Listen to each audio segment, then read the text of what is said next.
चलिए पंडित जी, चलिए।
शील जी, इतना बड़ा एक्सीडेंट हुआ और आपको बिल्कुल भी चोट नहीं लगी?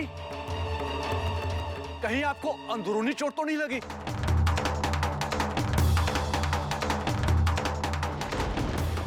शरीर पे तो जरा सी भी खरोच नहीं है। आप ठीक तो है ना शील जी? ये कैसे मुमकिन है? बस मुझसे टकराई और मुझे जरा भी खरोंच नहीं आई। ये तो बड़ा चमत्कार है। इतना भयानक एक्सीडेंट हो गया और आपको हल्की सी चोट तक नहीं आई। ये तो बड़ा चमत्कार है। तो ये कैसे हो सकता है? ये कैसे हो सकता है? मैं इतने बड़े एक्सीडेंट के बाद भी जिंदा हूं? ये तो तभी हो सकता था अगर मैं अमर हो जाता। और मैं तो अमर तभी होने वाला था जब मैं उस छोटी सी बच्ची की बलि चढ़ाने वाला था। अगर मैं इस एक्सीडेंट के बाद जिंदा हूं, इसका मतलब यह हुआ कि वो बच्ची मर चुकी है। मैं अमर हो चुका।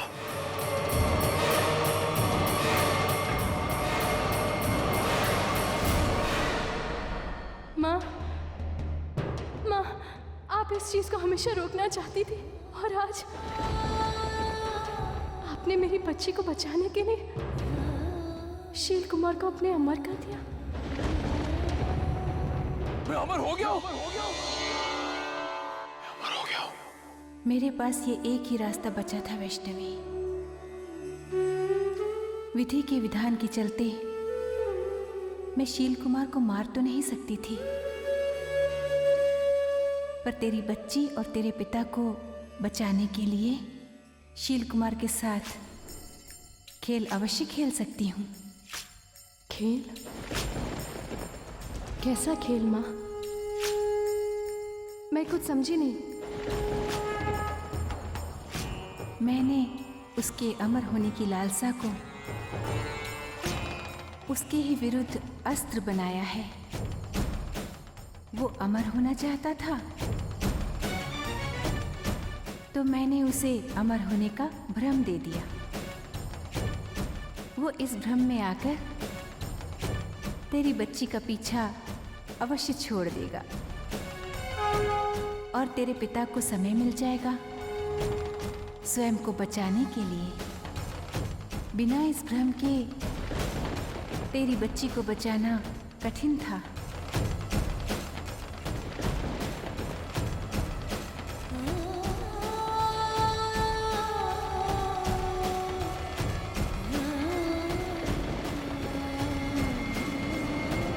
एक्सीडेंट हुआ और कुछ भी नहीं हुआ। आश्चर्य, एक चोट भी नहीं आई। लगता ही नहीं इनके साथ में कुछ हो गया। ऐसा कैसा हो सकता है? ये तो चमत्कार है, चमत्कार।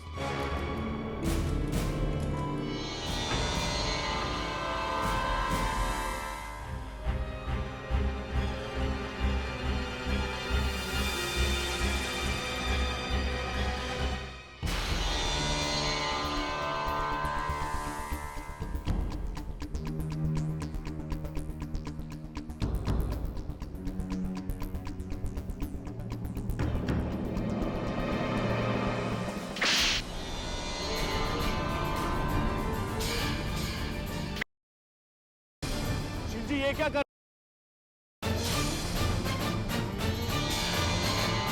शील जी, अगर अभी आपने हाथ उठाया तो? नहीं तो क्या करेगा? क्या करेगा? ये खंजर मेरे अंदर डाल देगा। मुझे खोल के दिखाओ। हाँ? गुस्सा नहीं आता क्या तुम? बस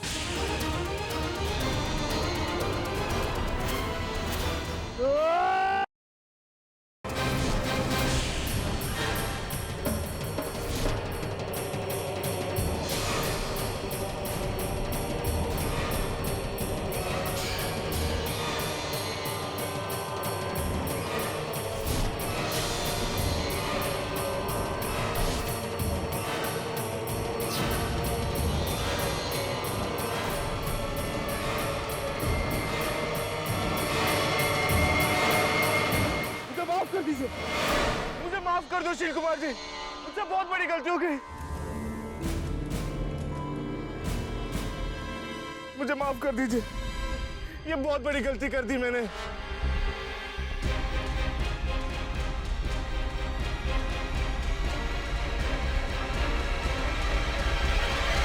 क्या आप ये कहना चाहते हैं गुरुदेव कि मेरी तपस्या पूर्ण हुई? ये मैं क्या देख रहा हूं गुरुदेव? कहीं ये मेरी आंखों का छलावा तो नहीं गुरुदेव? या कहीं देवलोक मेरे साथ कोई षड्यंत्र तो नहीं खेल रहा? क्या वो घड़ी आ गई है गुरुदेव? मैं इतनी जल्दी खुश होने वाला नहीं हूं गुरुदेव। अगर ये मेरी तपस्या के फलस्वरूप है, फिर भी मैं और आजमाइश करूंगा गुरुदेव। मैं और आजमाऊंगा। मैं इतनी जल्दी खुश होने वाला नहीं हूं गुरुदेव। देख रही हो बेटी, शील कुमार कैसे मतिहीन की भांति आनंद ले रहा है। उसे तो ये भी याद नहीं कि वो भदरवा किस काम के लिए आया था। उसका यही भुलावा तेरी बच्ची की रक्षा करेगा। मनाने दो उसे उत्सव। कर्म तो उसने भी किया है और पूरे मन से किया है, जिसका सुख वो भोग रहा है। पर उसका फल उसे मिलना अभी भी बाकी है। अब तू चिंता मत कर, तेरे पिता और तेरी बच्ची अब पूरी तरह से सुरक्षित हैं।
महाराज की जय हो। शील महाराज की जय हो। महाराज की जय। महाराज की जय। शील महाराज की जय। महाराज की जय। महाराज की जय।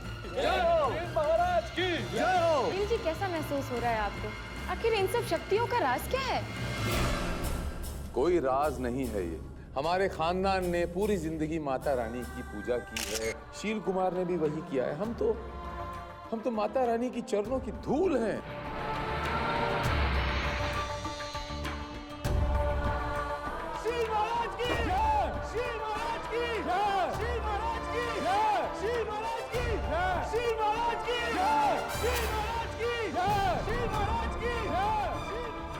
इंस्पेक्टर, शील कुमार अरेस्ट कीजिए सर।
दोस्तों, ये कोई कहानी नहीं है, ना ही कोई अजूबा, ना ही कोई फरेब। ये तो आंखों के सामने से गुजरती एक हकीकत है। जी हाँ, माता रानी के परम भक्त शील कुमार जी अमर हो गए हैं। जी हाँ, शील महाराज जी के अमर रूप के कवरेज को हम लगातार आपके टीवी सेट पर दिखा रहे हैं। क्या बकवास है ये? बकवास? नहीं भाभी, ये कोई बकवास नहीं है। ये भाई साहब का नया खेल है। इनसे बैर लेके कहीं हमने कोई गलती तो नहीं करती? पता नहीं अब भाई साहब कौन सा नया कहर बरसाने वाले हैं। मुझे तो बहुत डर लग रहा है। पता नहीं अब क्या होगा। देखते हैं प्रियंवदा, कि शील जी का ये पाखंड किस स्वांग को रचने वाला है। बुराई को और कितना बुरा कर सकते हैं। लेकिन तुम डर क्यों रही हो प्रियंवदा?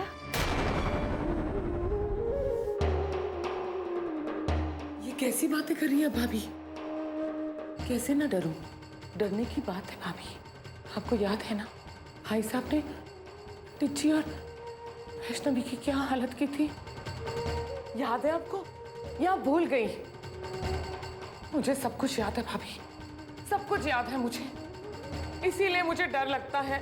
डरने की बात है, आपको भी डरना चाहिए।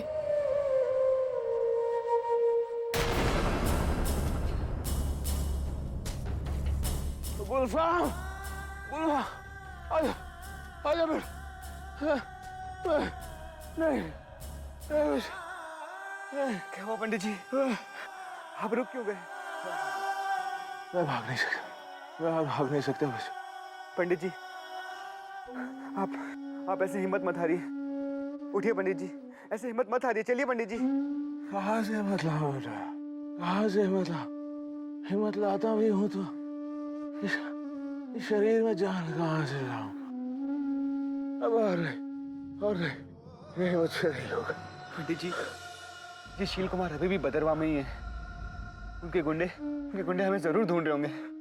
यहाँ ज्यादा देर रुकना ठीक नहीं है पंडित जी। गुलफाम, अब मुझे किसी का डर नहीं रहा। भाग कर मरने से तो अच्छा है कि शील कुमार के हाथों मर जाऊं। पंडित जी, आप कैसी बातें कर रहे हैं? जिस बच्चे की जान बचाते बचाते आप इतनी दूर आ गए। कितनी दूर आया हूं मैं? कितनी दूर आया हूं मैं? मैं जितनी दूर भागता हूं उतनी ही नजदीक आ जाता है। मुझे नहीं होगा बेटा ना, मुझे नहीं होगा। नहीं पंडित जी बस अड्डा करीब ही है, ज्यादा देर नहीं लगेगी। आप एक बार बस में चढ़ जाइए। शील कुमार हमेशा के लिए आपसे दूर हो जाएगा पंडित जी। मैं भदरवा छोड़कर नहीं जाऊंगा, मैं ये गांव छोड़कर नहीं जाऊंगा। कम से कम आज रात नहीं, मुझे किसी से मिलना है, किसी से मिलना है।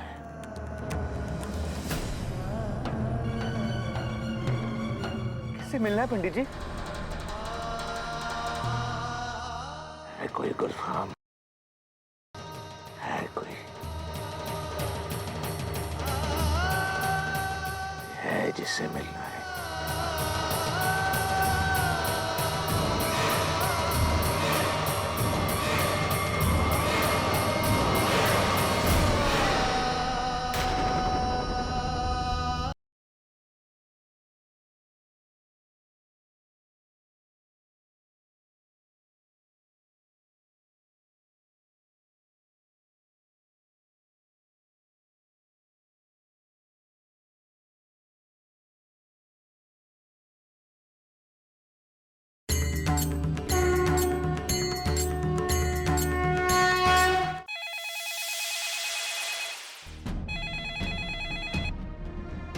हेलो बड़ी माँ। मोक्ष, बेटा ये सब कुछ टीवी पर क्या आ रहा है?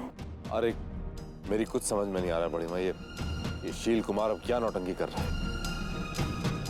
दूसरी तरफ ये पुलिस, ये तो उन्हें गिरफ्तार करने का नाम ही नहीं ले रही है। बेटा देखो, तुम परेशान मत हो। हाँ, तुम मथुरा का ध्यान रखो। हाँ, और शील जी की गिरफ्तारी की चिंता बिल्कुल छोड़ दो। एक बार उन्हें यहाँ वापस आने दो, फिर मैं देखती हूँ कि यहाँ की पुलिस उन्हें गिरफ्तार कैसे नहीं करती। मोक्ष बेटा, मोक्ष, तुम जल्दी से घर आ जाओ। तुम भदरवा में हो और भाई साहब भी भदरवा में। अगर उन्होंने तुम लोगों को कुछ तो नहीं बेटा,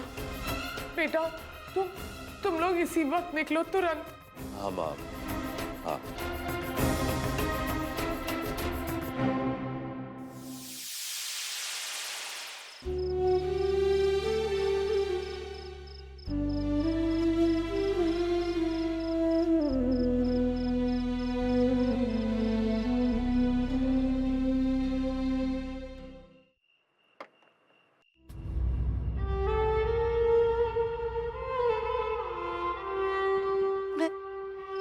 नहीं जाऊंगी मोक्ष,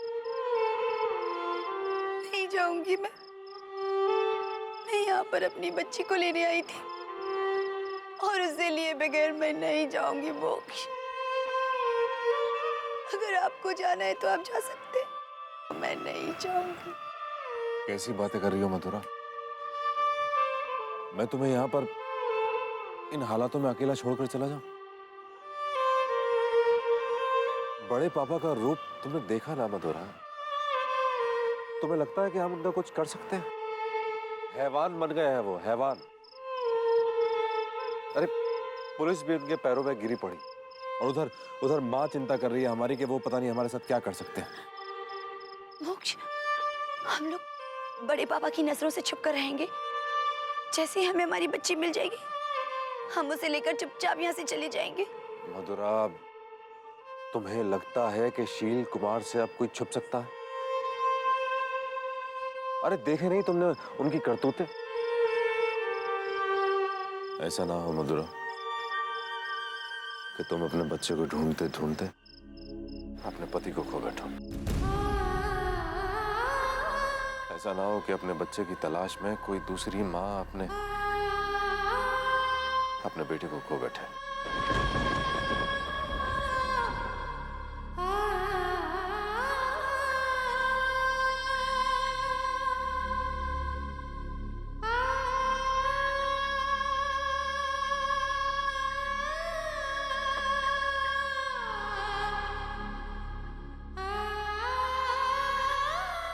चलिए भाई साहब।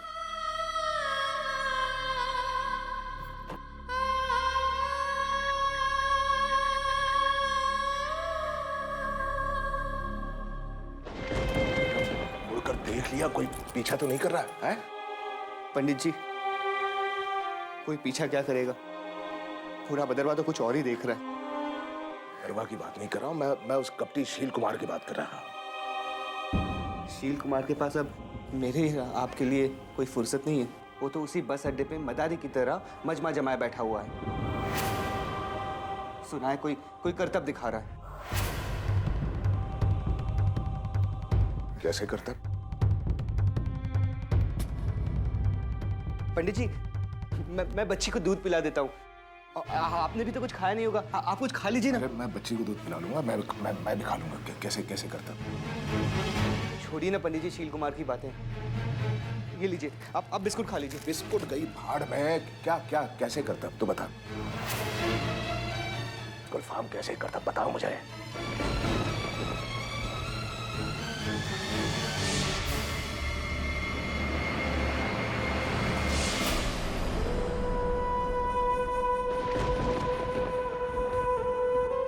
पंडित जी, ये दुनिया मेरी समझ से बाहर है। एक पापी सीना ठोक के मजबा लगा के सड़क पे बैठा हुआ है। वैष्णवी जैसी पाक रूह मिटा दी जाती है, और आप जैसा खुदा का बंदा छिपता फिर रहा है। जो मैंने देखा वो देख के मैं तो डर गया पंडित जी। मुझे लगा मेरी आंखों का धोखा है। पंडित जी, शील कुमार एक बस से टकराता है और उसे कुछ नहीं होता। वो बिना एक भी खरोच के खड़ा हो जाता है। ये मैंने अपनी आंखों से देखा। मुझे लगा कि ये मेरी आंखों का भ्रम है। लेकिन जब मैं गांव वालों से मिला तो उन्होंने कहा कि वो बार बार मौत को ललकार रहा है, और मौत भी उसका कुछ नहीं बिगाड़ रही है। लोग उनकी जय जयकार कर रहे हैं। कह रहे हैं कि माता रानी की कृपा से शील कुमार अमर हो गया। पंडित जी, मुझे डर था कि ये बात अगर आपको पता चल गई तो आप और परेशान हो जाओगे।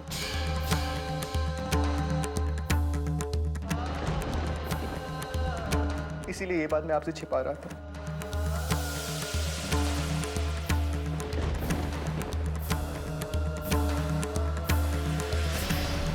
छिपा ले बेटा, तू लाख ये बात छिपा ले, उसे तो दिख रहा है ना जो आसमान के परे बैठी है, जिसे लोग माता रानी कहते हैं, वो तो देख रही है ना। 3 लोग की सच्चाई उसे दिख नहीं रही है। या आंखों में पट्टी बांध के बैठी है वो?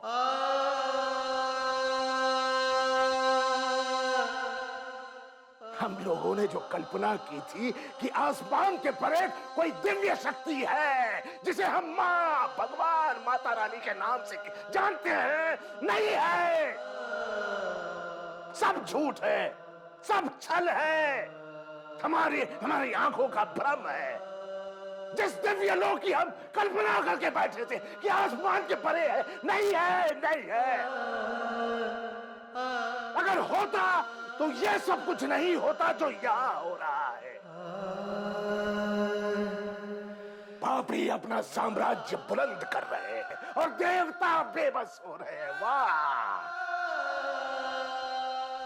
आ गया बेटा, कलयुग आ गया। कलयुग आज और काला हो गया है। आ गया भाई, आ गया, कलयुग आ गया। काला कलयुग आ गया, काला कलयुग आ गया।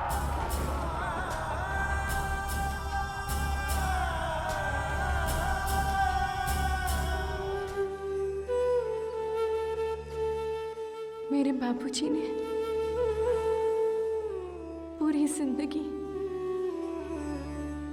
आप ही की भक्ति में लगा दी, लेकिन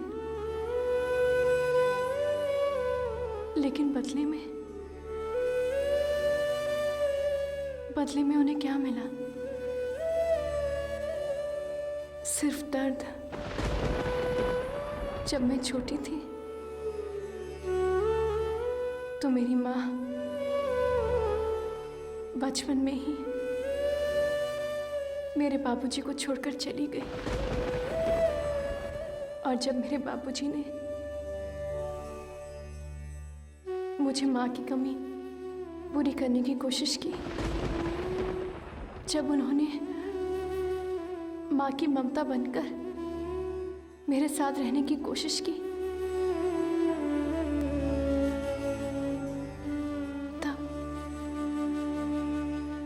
तब मैं भी उनको छोड़कर चली गई।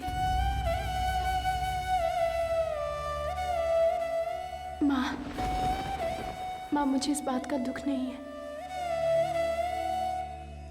कि मेरे साथ क्या हुआ।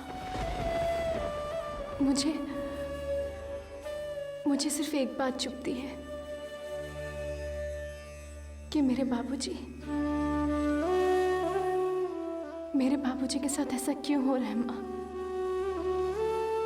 आपने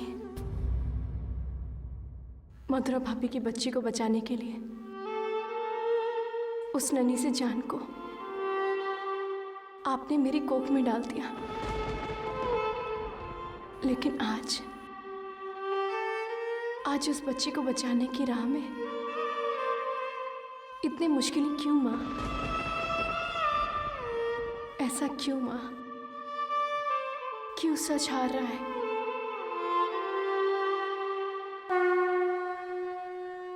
वैष्णवी, तेरा कथन सत्य है।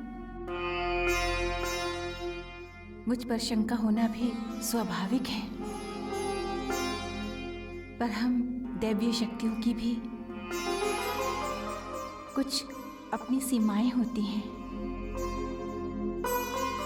मेरा दर्द तेरे दर्द से कम नहीं है पुत्री। तू मेरी पुत्री है और मैं चाहकर भी तुझे बचा नहीं पाई। मेरे पास शक्तियां थीं, पर मैं उनका चाहकर भी प्रयोग नहीं कर पाई। ये पीड़ा बहुत बड़ी है, परंतु विधि का विधान इस पीड़ा से कहीं बड़ा है और सबके लिए एक है। फिर बात मेरी हो, तेरी हो या फिर विद्यासागर की हो और या उस शील कुमार की हो। सोच पुत्री, मैं विद्यासागर से कितना स्नेह रखती हूँ। पुत्र है वो मेरा, और मैं उसकी ये माँ अपने बच्चे को दर दर भटकते देख रही हूँ। उसकी भूख प्यास तक नहीं मिटा पा रही हूँ। विधि से बड़ा कोई नहीं हो सकता पुत्री, कोई नहीं। फिर तू इस बात से निश्चिंत रह, शील कुमार की मृत्यु अटल है। जो होनी है विधि का विधान है, और एक दिन उसका अमर होने का ये भ्रम उसकी जान ले लेगा, और मैं उसे उसके इसी भ्रम से मारूंगी।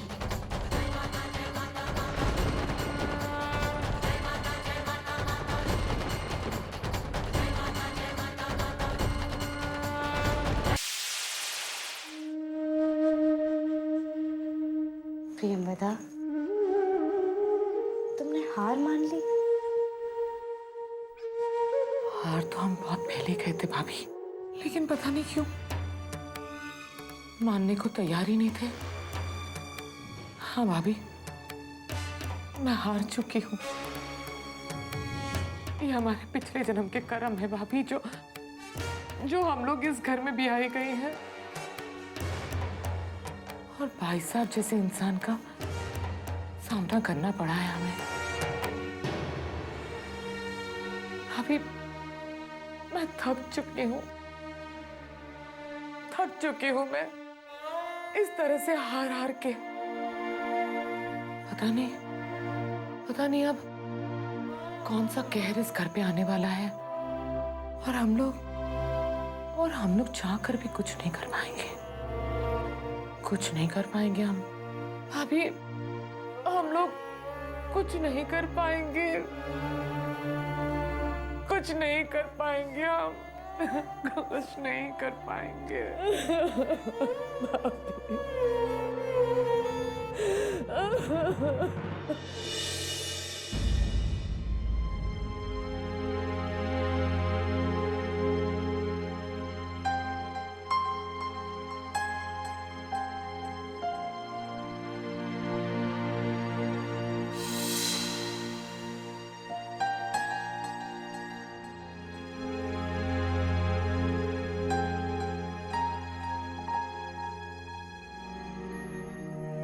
गुलफाम, कुछ जरूरी बात करनी थी बच्चे।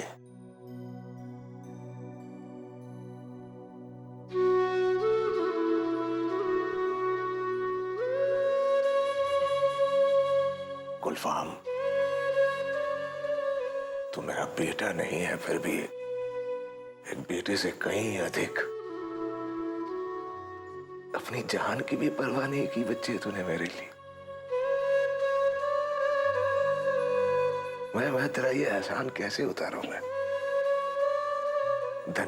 धन्यवाद भी कहता हूं तो धन्यवाद बहुत छोटा सा शब्द है।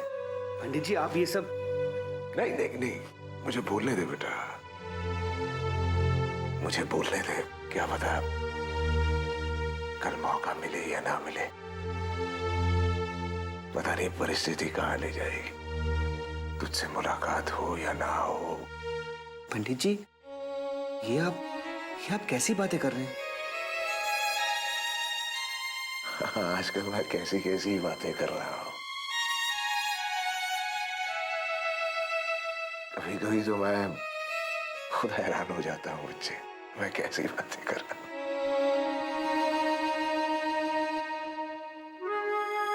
क्या कर रहा था तू?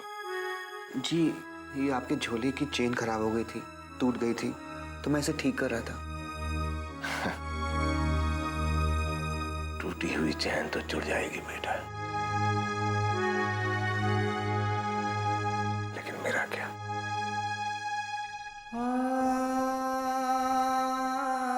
मैं क्या करूं बेटे?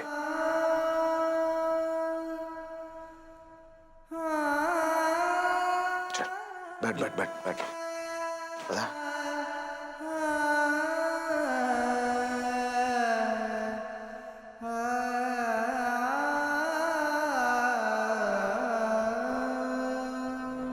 बाबूजी, आप गांव छोड़कर जा रहे हैं, किंतु बाबूजी, आपको नहीं लगता कि आप कुछ भूल रहे हैं? बाबूजी, बाबूजी, आप माता रानी को भूल रहे हैं, उनसे मिलना भूल रहे हैं बाबूजी।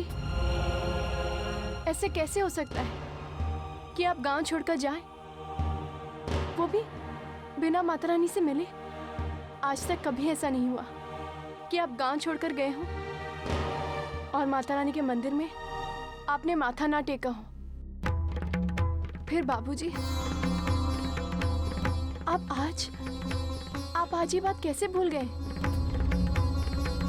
नहीं बाबूजी, बाबूजी, आपको माता रानी के मंदिर जाना होगा। बाबूजी, बाबूजी, मेरी बच्ची को माँ का आशीर्वाद चाहिए बाबूजी।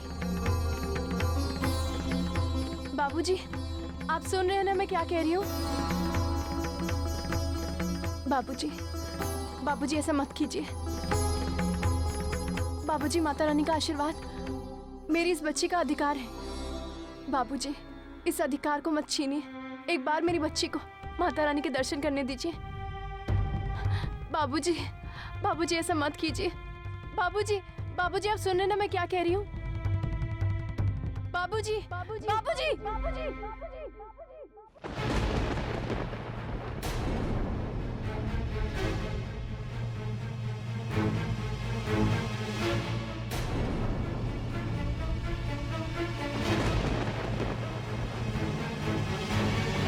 बच्ची का अधिकार है। बाबूजी, इस अधिकार को मत छीनिए। एक बार मेरी बच्ची को माता रानी के दर्शन करने दीजिए। बाबूजी, बाबूजी, ऐसा मत कीजिए। बाबूजी, बाबूजी, आप सुन रहे हैं ना मैं क्या कह रही हूँ? बाबूजी, बाबूजी, बाबूजी, बाबूजी,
बेटा, अब तुझे ही कुछ करना होगा।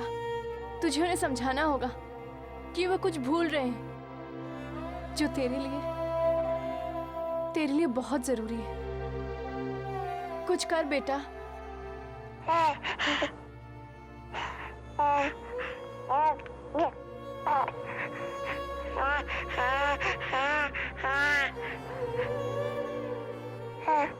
पंडित जी। हाँ बेटा। हमें कल सुबह जल्दी निकलना होगा। क्यों? आपको पहले माता रानी के बड़े मंदिर में माथा भी टेकना होगा ना?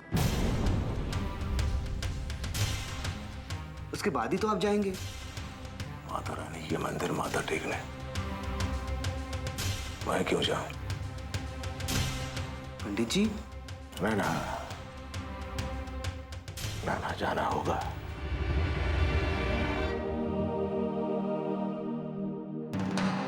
जरूर जाना है माता रानी के मंदिर। मेरे लिए भी अच्छा है, इस बच्ची के लिए भी अच्छा है, और स्वयं माता रानी के लिए भी अच्छा है। उनके दर्शन के बिना ये पड़ाव पूरा होने से रहा। जाऊंगा मैं।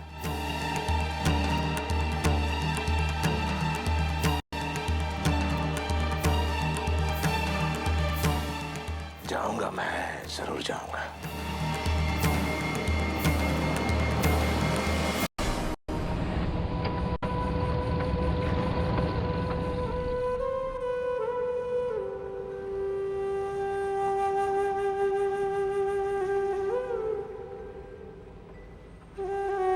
अरे ये जरा टैक्सी रोकना भाई।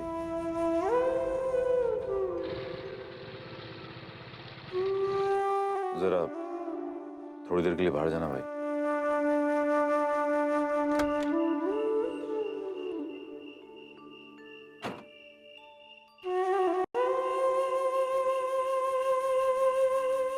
मधुरा,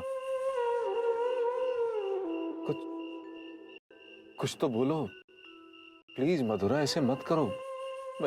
मैं ये सब सहन नहीं कर सकता। तुम्हारी खामोशी मुझे खाए जा रही है। क्या बोलूं मोक्ष, क्या बोलूं? जो मैं कहना चाहती हूँ वो तुम अच्छी तरह से जानती हो। मुझे मेरी बच्ची चाहिए अभी और इसी वक्त। मधुरा, अब क्या कर सकते हैं? हमने ढूंढा तो था ना, कोई कसर तो नहीं छोड़ी थी ना। अब शायद यही हमारी जिंदगी है। सामना तो करना पड़ेगा ना, हालात कैसे भी हो मधुरा, हर इंसान को जीना पड़ता है। तो जी तो रही हूं ना मोक्ष, जी रही हूं ना।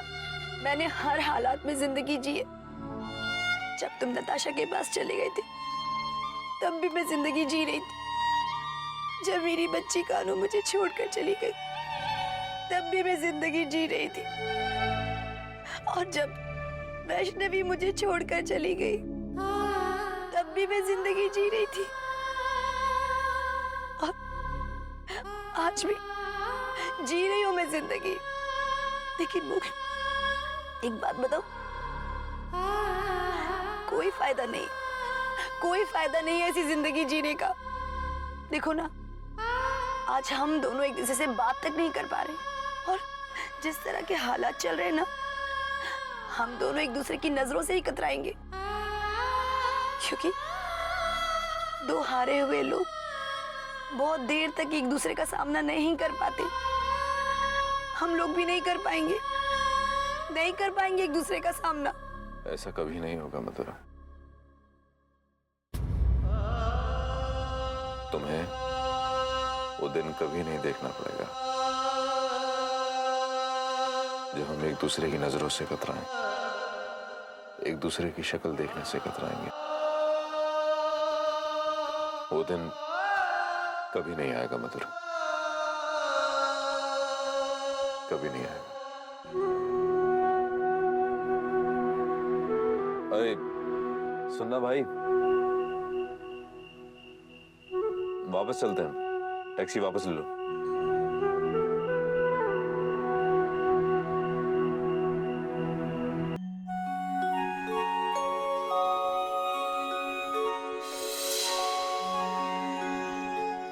माँ,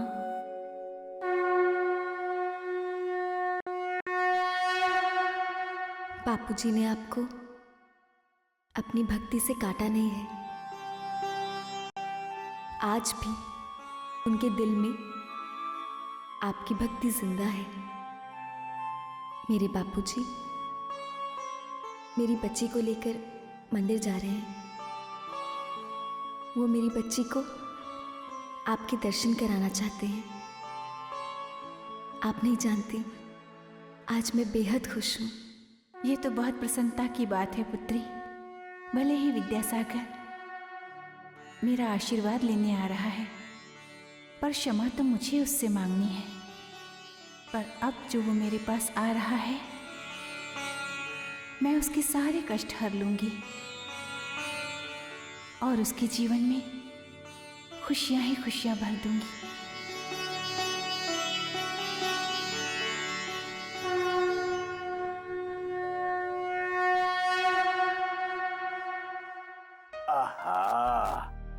अब हम मुनिया रानी को नई स्कर्ट पहनाएंगे। मुनिया रानी के लिए स्कर्ट कौन लाया है? गुलफाम मामा। हाँ बेटा, आराम से आराम से। अच्छा अच्छा अच्छा अच्छा, आ ले ले ले ले ले। हमारी मुनिया रानी कितनी खूबसूरत लगी। ले ले ले ले ले। विद्यासागर, देख तेरी माँ तुझसे मिलने आई है। आज मैं तुझसे एक देवी की तरह नहीं, एक माँ के रूप में मिलने आई हूँ। तेरी शिकायतें सुनने आई हूँ, तुझे मनाने आई हूँ। मैं तेरे लिए कुछ भी नहीं कर पाई। वैष्णवी के साथ जो हुआ, तेरे साथ जो हुआ, मैं जानती हूँ वो सही नहीं था, पर तू तो ज्ञानी है ना, विधि को समझता है ना। शील को जीता देख, मैं तुझे वचन देती हूँ, तेरी गोद में पल रही बच्ची जिसे शील मारना चाहता है, वही शील का अंत करेगी।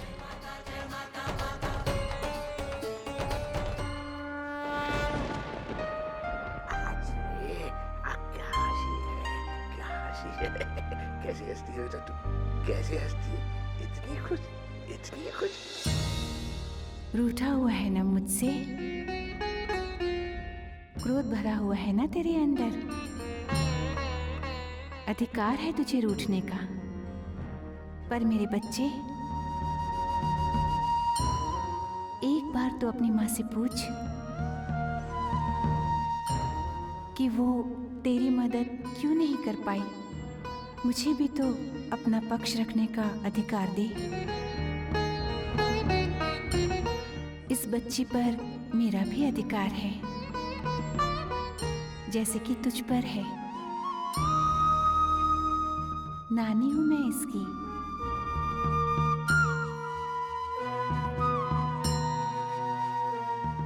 इसे मेरे अधिकार से,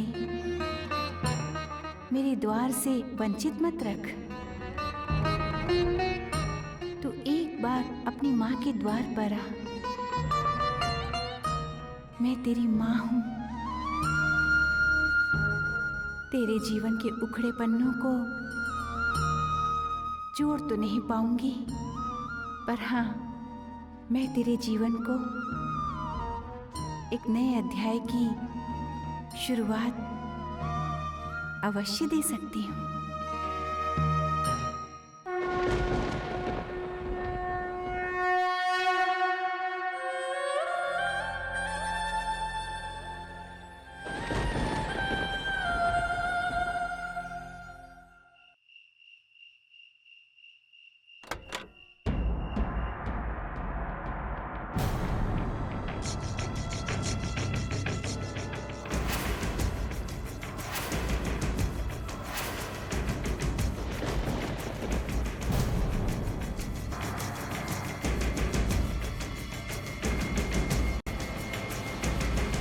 अरे मधुरा, ये आप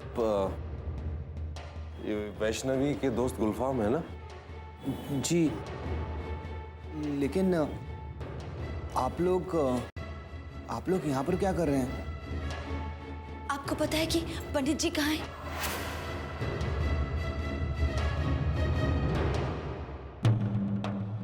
जी नहीं, मुझे कुछ नहीं पता। आपको पता नहीं है तो फिर आप यहाँ पे कर क्या रहे हैं? जी, मैं वो पंडित जी को देखने आया था, लेकिन लग रहा है कि वो अब तक वापस नहीं आए। नहीं गुलफाम, पंडित जी यहाँ पर आए थे। जब हम लोग यहाँ आए थे तो ये दरवाजा खुला हुआ था और ये बच्चे के छोटे कपड़े भी यहाँ पर पड़े हुए थे। पंडित जी के पास वैष्णवी की छोटी सी बच्ची है। हम लोग कब से उन्हें ढूंढ रहे हैं, लेकिन उनका कुछ भी पता नहीं चल रहा है। देखिए, एक छोटी सी बच्ची जब से पैदा हुई है, बस तब से भाग ही रही है। हाँ, आप ही बताइए, एक छोटी सी दूध पीती बच्ची को अपनी माँ की गोद में होना चाहिए। वो जब रोती होगी तो क्या पंडित जी उसे चुप करा पाते होंगे? नहीं चुप करा पाती हूँ, क्योंकि एक माँ ही वो रोना समझ सकती, उस बच्चे की रोने की वजह समझ सकती है, उस बच्चे की जुबान समझ सकती है। और वो बच्चा अपनी माँ की जुबान से बच सकता है। पंडित जी उस बच्चे के लिए चाहे कुछ भी कर ले, लेकिन एक माँ की कमी वो कभी पूरी नहीं कर सकते, कभी पूरी नहीं कर सकते, क्योंकि एक माँ की कमी एक माँ ही पूरी कर सकती है। एक माँ वो ही समझ सकती है अपनी बच्ची का दर्द, लेकिन नहीं, मेरी बच्ची मेरे पास नहीं है।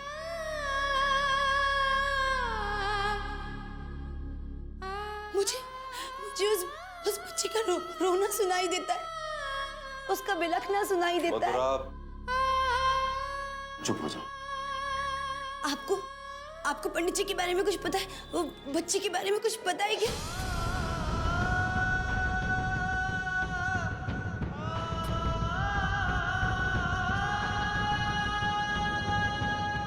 जी नहीं, मुझे कुछ नहीं पता। लेकिन आप एक काम कीजिए, मुझे अपना नंबर दीजिए। अगर मुझे कुछ भी पता चलता है तो मैं आपको फोन करके बता दूंगा। हाँ, ये सही रहेगा। फिलहाल ये रख लीजिए। चलो बात।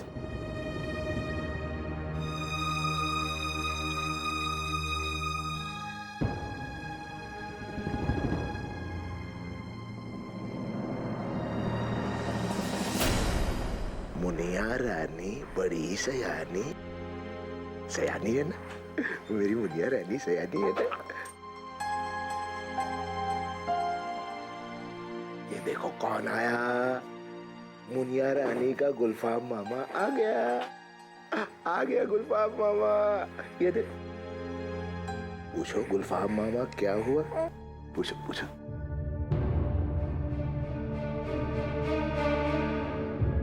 क्या हुआ गुलफाम?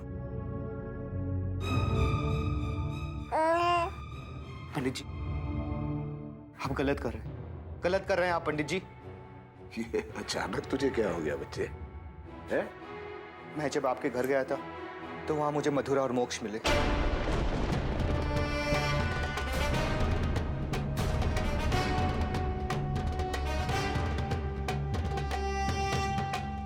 कुछ पता है तो नहीं इस बच्ची के बारे में या मेरे बारे में? हैं?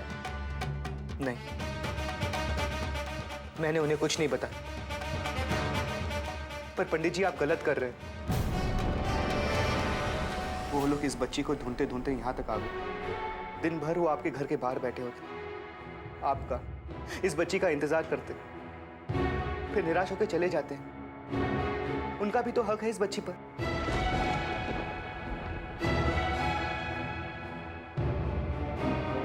पंडित जी, इतने बड़े घर की बच्ची और दर दर की ठोकरें खा रही है, ये तो गलत बात है ना। मधुरा गिड़गिड़ा रही थी, भीख मांग रही थी इस बच्ची की। उसके आंसू देख के लग रहा था कि वो वैष्णवी के नहीं, अपने बच्ची के लिए रो रही है। इतने गाढ़े आंसू तो सिर्फ और सिर्फ एक माँ के ही आ सकते हैं ना। पंडित जी, ये छोटी बच्ची बिना माँ के कैसे रहेगी? वैष्णवी भी तो रही है बिना माँ के, सोनाक्षी भी रही है,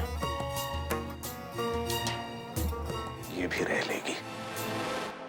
पर पंडित जी, मधुरा का भी तो हक है इस बच्ची पर। और मधुरा कह रही थी कि वैष्णवी ने उससे वादा किया था कि वो ये बच्ची उसको देगी। एक छोटी बच्ची से उसकी माँ का आंचल छीनना, ये तो गलत बात है ना। तो मैं गलत कर रहा हूं, मैं गलत कर रहा हूं। सही क्या है बताओ? ये अचानक शील कुमार के घर वालों को वैष्णवी की बच्ची की परवाह होने लग गई। ये लोग कहां थे जब वैष्णवी इस बच्ची को जन्म दे रही थी? जन्म देते देते वो मर गई, कहां थे तब ये लोग? और आज तुम कह रहे हो कि इस बच्ची को मैं मधुरा को सौंप दूं? क्या होगा उससे गुलफाम, बताओ क्या होगा? गुलफाम वही होगा जो वैष्णवी के साथ हुआ। फिर एक तमाशा खड़ा हो जाएगा और शील कुमार के परिवार के लोग करेंगे कुछ नहीं, खड़े होकर देखेंगे। मैं मानता हूं मथुरा के आंसू गाढ़े हैं, मैं मानता हूं। मैं ये भी नहीं कह रहा हूं कि शील कुमार के घर में सिर्फ बुराई ही बुराई है, अच्छाई भी है। लेकिन शील कुमार की बुराई के सामने ये अच्छाई जो है फीकी पड़ जाती है। नहीं गुलफाम, मैंने एक बार गलती कर दी है अपनी बच्ची वैष्णवी को उस घर में ब्याह के। अब इस बच्ची को मैं वहां नहीं भेजूंगा। अगर इस बच्ची का हक किसी पर था तो वैष्णवी पर था, लेकिन आज वो वैष्णवी के मौत के साथ ही खत्म हो गया। ये बच्ची सिर्फ और सिर्फ पंडित विद्यासागर की है। इस बच्ची की मां भी मैं हूं